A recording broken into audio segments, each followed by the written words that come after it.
గొడవ. ఈ గొడవ అనేది చాలా ఇంట్రెస్టింగ్ గా ఉంటుంది. మన ఇంట్లో అయితే అంత మనం ఇష్టపడం. మన ఇంట్లో మాత్రం చాలా శాంతియుతంగా మన ఇల్లు గడవాలి. కానీ ఎదురింట్లో ఏదైనా గొడవ అవుతుంది, పక్కింట్లో గొడవ అవుతుందంటే చెవులు, కళ్ళు, ఇంకేమైనా వీలైతే అన్నీను కాన్సన్ట్రేషన్ మొత్తం అక్కడే ఉంటుంది. అసలు ఏం జరుగుతోంది?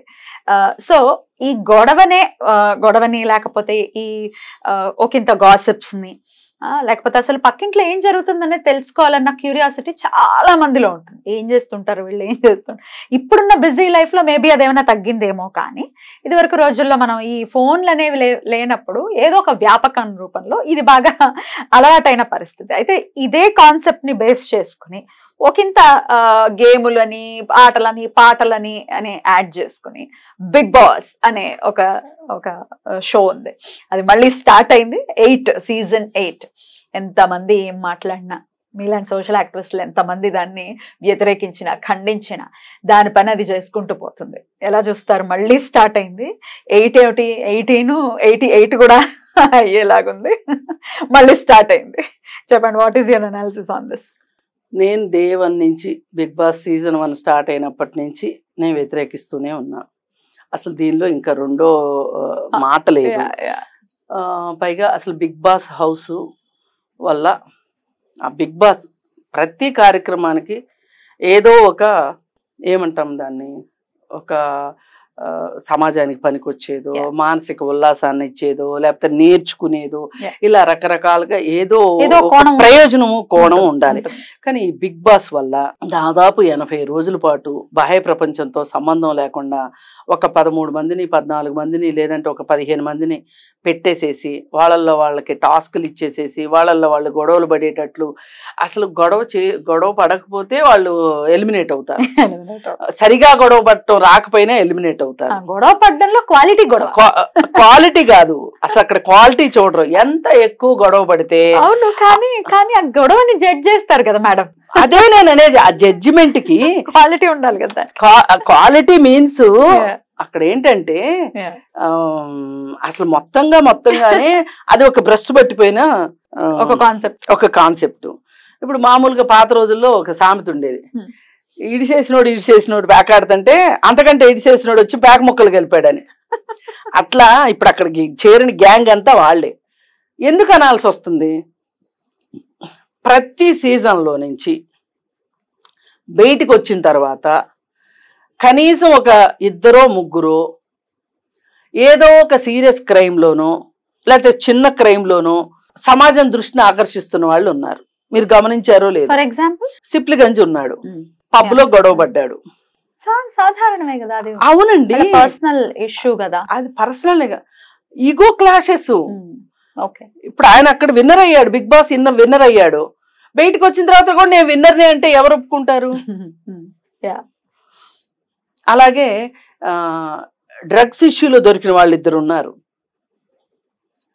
ఇలా నేను ఇప్పటికిప్పుడు మీకు చెప్పాలంటే చెప్పలేకపోవచ్చు. కానీ ఇలా ఎందుకు జరుగుతుంది అంటే ఒక 80 రోజుల పాటు బయట ప్రపంచంతో సంబంధం లేకుండా అక్కడే ఉంచితే వాళ్ళ మానసికమైన ఇబ్బందులు, వాళ్ళకి మానసిక పరిస్థితులు వచ్చే మార్పులు ఉంటాయి. చూసారా? కొంతమంది పాపం చాలా అమాయకంగా ఒక సైంటిస్ట్ వెళ్ళాడు ఆ మధ్య.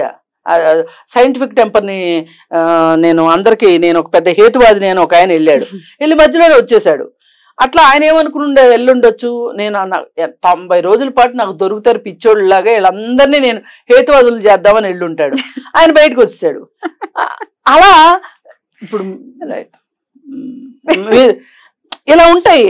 అందుకని ఆ బిగ్ బాస్ లక్ష్యాలు ఏవో ఉన్నాయి అనుకుని లక్ష్యాలు ఉన్న వాళ్ళు వెళ్ళి అమాయకులై తిరిగి వచ్చిన వాళ్ళు ఉన్నారు. అలాగే అతను ఏదో ఒక నాయుడు, అతను ఏం నాయుడు బిగ్ బాస్ లో వచ్చాడు కదా, పర్లేదు. ఆయన నాయుడు ఒక అతనికి శిరోమండనం చేసిన కేసులో ఇరుక్కున్నాడు అతను. ఇట్లా మనం ఇంకా మాట్లాడుకుంటే ఇంకా వస్తాయి అన్నమాట. ప్రేమికులు విడిపోయిన దాఖలాలు కూడా ఉన్నాయి. ప్రేమికులు విడిపోయిన దాఖలాలు ఉన్నాయి. అలాగే అసలు ఇంకా విచిత్రం ఏంటంటే ఈ బిగ్ బాస్ లోకి వెళ్ళాలని చెప్పి ఎంత ఎక్కువ పాపులారిటీ ఉంటే, ఎంత ఎక్కువ మందికి ఏదో ఒక విషయంలో తెలిస్తే బిగ్ బాస్ కు పంపిస్తారని, ఓసారి శ్రీకాంత్ రెడ్డి అనేవాడు కరాటే కళ్యాణి గొడవ పడ్డాను దీనికోసం, బిగ్ బాస్ లోకి వెళ్ళడం కోసం అంట. అట్లా ఇప్పుడు శేఖర్ భాష అదే కోవకొస్తాడని అనుకోవచ్చా? శేఖర్ భాష కూడా ఏదో తను ఏదో చేశాడు లావణ్య మ్యాటర్ లో తెగ మాట్లాడాడు, తను కట్ చేస్తే బిగ్ బాస్. అది ఏదేమైనా నా అభ్యంతరం ఏంటి అంటే, మీరు మహారాష్ట్రలో బాంబే బిగ్ బాస్ లో ఒక అతనికి 2 ఫ్రెండ్స్ని పెళ్లి చేసుకున్నాడు. వీళ్ళు 3 బిగ్ బాస్కి వెళ్ళారు. ఒక ఆమె బయటకు వచ్చేసేసిన తర్వాత ఎందుకో బిగ్ బాస్ అంత పాపులర్ అవ్వకపోతే వాళ్ళు ఏం చేశారంటే, బిగ్ బాస్లో మీరు మీ నైట్ లైఫ్ని మీరు గడిపేసేయండి అని చెప్పారు. కెమెరాస్ అదే కదా అసలు విషయం. అయితే మొత్తం రికార్డ్ అయిపోయింది, దాన్ని సోషల్ మీడియాలో పెట్టారు. ఇలా ఉంది అంటే ఇప్పుడు బిగ్ బాస్ నిర్వహణకి బోలెడు ఖర్చులు అవుతాయి, దాని అడ్వర్టైజ్మెంట్స్ అవన్నీ రావాలి, ప్రైజ్ మనీలు ఇవ్వాలి, ఇవన్నీ చెయ్యాలి అంటే ఎంత తప్పటడుగులు వెయ్యాలి. అసలు ఎన్ని విమర్శలు వస్తున్నా అసలు నాగార్జున ఎందుకు బిగ్ బాస్ హోస్ట్గా ఉంటున్నాడు? ఆయనకి హోస్ట్గా చేసినందుకు డబ్బులు వస్తాయి, ఆయన స్టూడియోలో సెట్లు వేసుకున్నందుకు ఆయనకి రెంట్ వస్తుంది, అందుకు ఆయన బిగ్ బాస్ గా ఉంటున్నారు. ఏ పార్టీకి వస్తాయి మేడం? ఆయన ఎన్ని కోట్లు ఉన్నాయో తెలిసి ఉండదు. చాలా కోట్లు ఉన్నాయి ఆయనకి. మరి చాలా కోట్లు ఉంటే మరి మొన్న ఎన్ కన్వెన్షన్ ఎందుకు కొట్టేశారు? ఓ చిన్న స్వార్థమే కదా అక్కడ పనిచేసింది. ఇది ఏ పార్టీకి వస్తుంది రెమ్యునరేషన్ అనుకోవచ్చు, అదొక పాపులారిటీ ఒకటి చేయాలి అన్న ఇది. అయితే సరే, బిగ్ బాస్ గురించిన వివాదాలు ఇన్ని ఉండగా మళ్ళీ ఇప్పుడు మొదలైంది. నేనేమంటున్నా అంటే, ఒక మీలో ఎవరు కోటీశ్వరుడు, ఒక కౌన్ బరిగా కరోడ్పతి, ఇట్లాంటి ప్రజలకు ఉపయోగపడేవి, ఒక నాలెడ్జ్ని ఇచ్చేవి.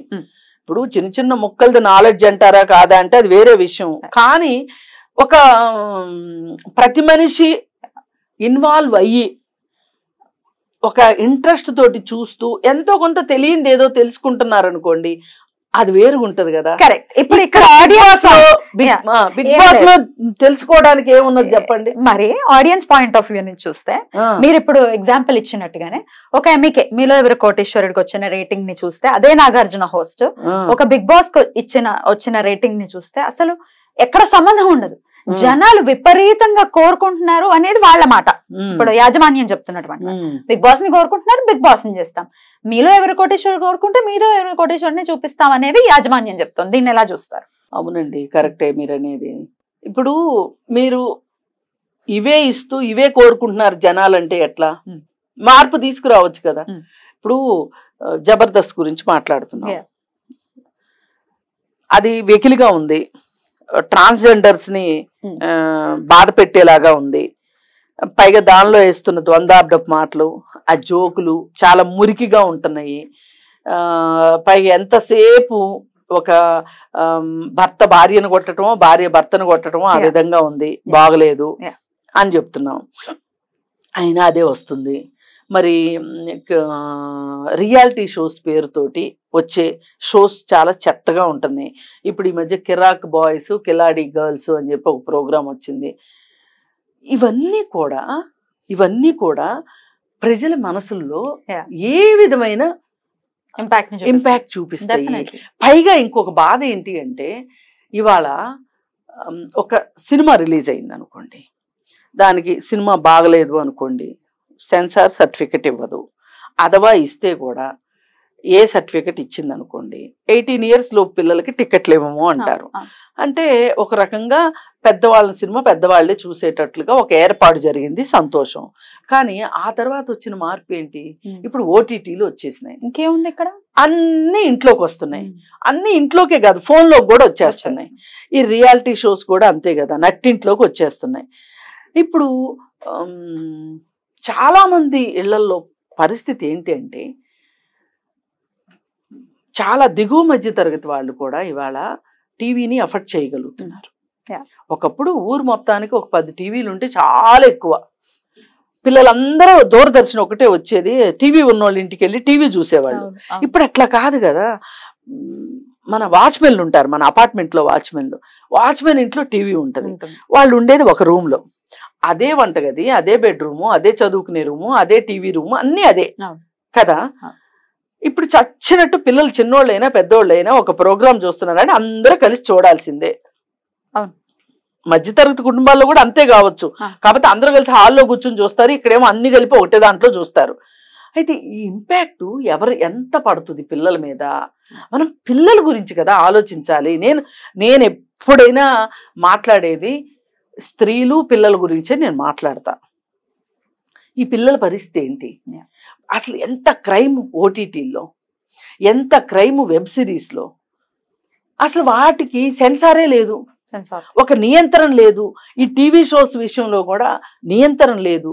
అందుకోసము ఈ బిగ్ బాస్ అనేది 80 days మీరు పైగా అక్కడ పెడుతున్న టాస్క్లు ఏవైతే ఉన్నాయో అవి చాలా వెకిలిగా ఉంటున్నాయి.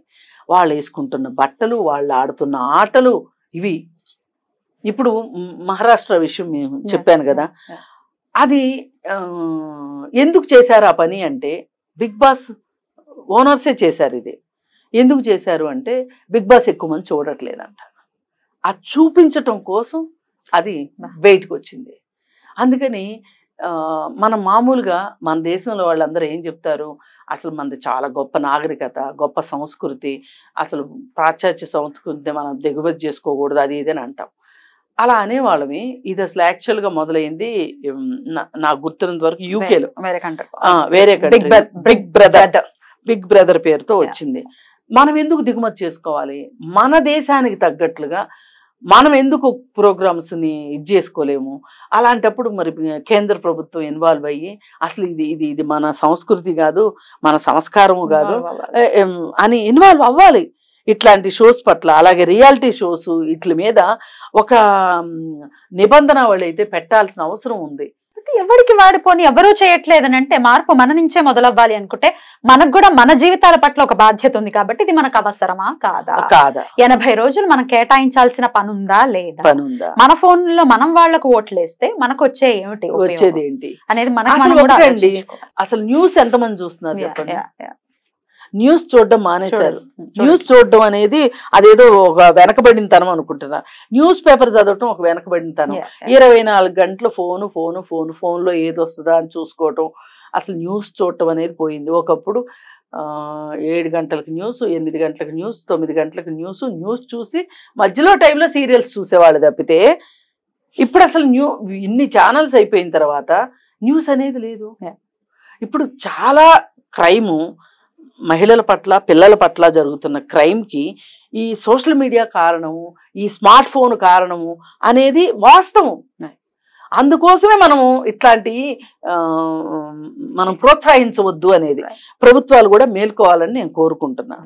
అండ్ ఎవరికి వారు విచక్షణతో కూడినటువంటి ఆలోచన ఖచ్చితంగా చెయ్యాలి. మనకు ఉపయోగపడేటటువంటి పనులు మనం చేసుకుంటే డెఫినెట్ గా మనకి హితం అవుతుంది.